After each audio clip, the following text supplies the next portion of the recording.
Vous demandez que deviennent vos jouets une fois que vous les déposez dans les bornes éco-maison. Eh bien, on va visiter sur le site toute la collecte, le tri et le recyclage de tous ces jouets. Le chauffeur vient d'arriver de sa tournée où il a prélevé les caisses éco-maison. Il a fait un premier tri visuel pour vérifier que tout soit en conformité. On va ensuite peser les caisses pour ensuite aller les stocker en zone d'attente de tri.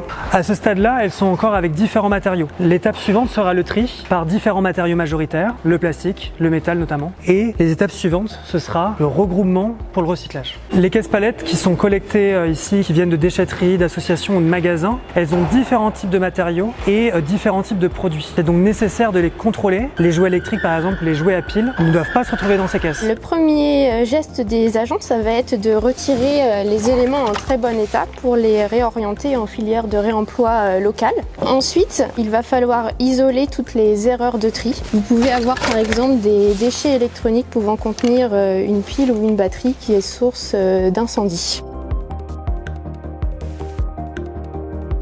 On voit ici que c'est une caisse où des produits sont en état d'usage pour être réutilisés avant le recyclage. Et donc là, une association locale vient récupérer tous ces jouets pour les revendre à prix solidaire dans leur boutique. Ensuite, une fois le tri effectué, tous les matériaux vont être regroupés, massifiés en vue de recyclage.